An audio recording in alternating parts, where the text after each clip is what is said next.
You ever live with someone who turns your home into a health hazard? Like, the kind of person who thinks washing dishes means waiting until mold starts a colony. Well, I did. And after a year of begging, pleading, and cleaning her messes, finally broke. Let's just say, when she refused to do the dishes again, I made sure she couldn't ignore them anymore.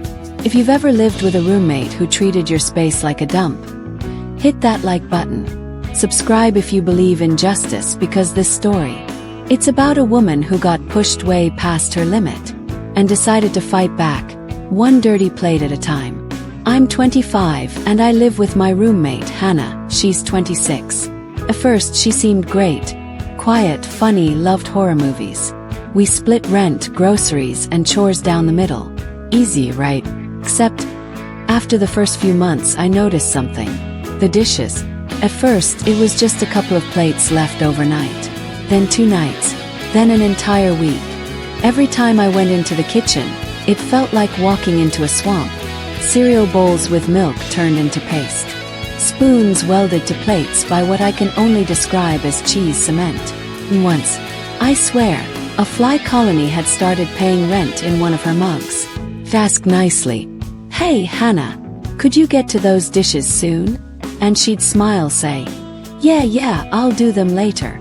But later never came. Weeks turned into months. The smell would hit me the second I walked in. Sour, thick, impossible to ignore. I tried leaving her notes.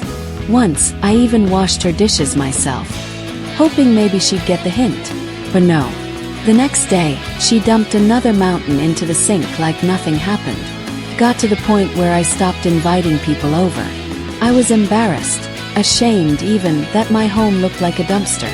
And every time I'd bring it up, she'd roll her eyes. "God, you're so uptight," she'd say. "It's just dishes. Relax." That one line, "It's just dishes," stuck in my head like a splinter. Because it wasn't just about dishes anymore. It was about respect.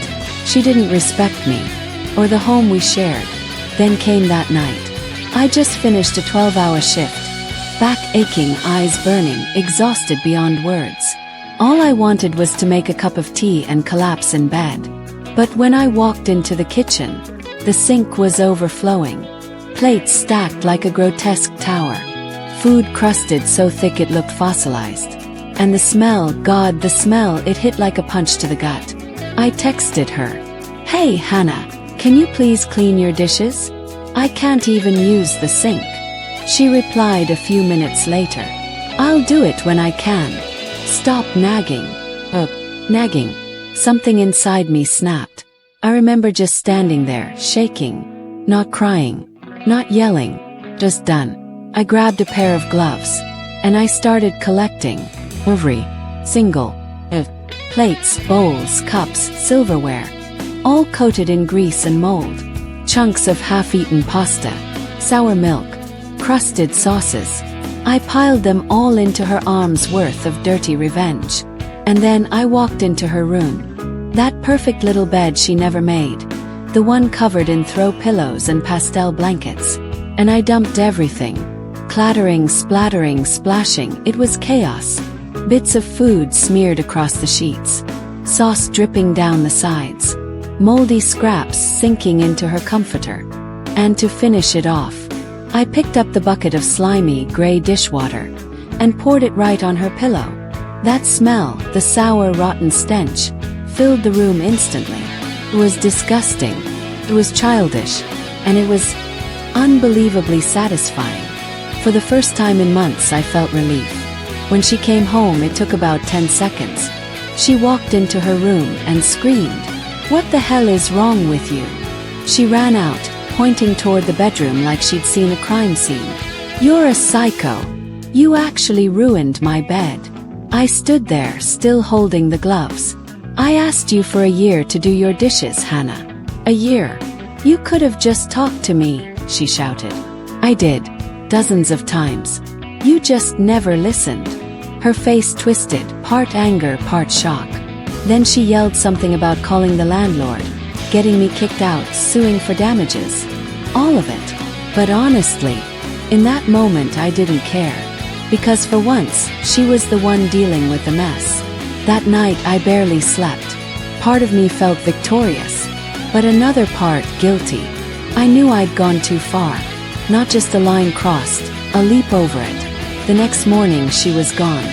Her door shut, a faint smell of detergent lingering. I sat there staring at the empty kitchen, clean for once, and realized maybe I'd gone from fed up to the villain. So I texted her, "Want to talk? Breakfast's on me." To my surprise, she said yes. We met at a cafe near our place. No yelling, no tension. Just two tired women facing the wreckage of a year's worth of resentment.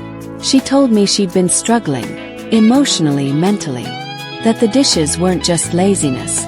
She'd been overwhelmed, depressed, burnt out.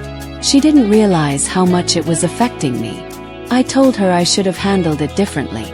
That I'd replace her bed, and that this would never happen again. We both apologized, and for the first time in months we laughed.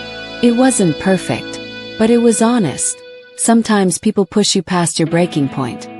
Not because they hate you, but because they're fighting battles you can't see.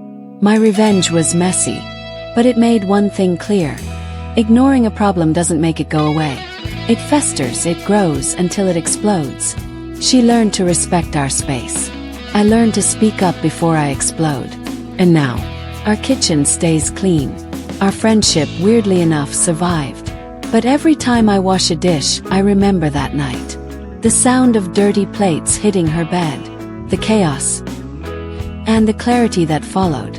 Sometimes justice isn't clean. Sometimes it's covered in mold and regret.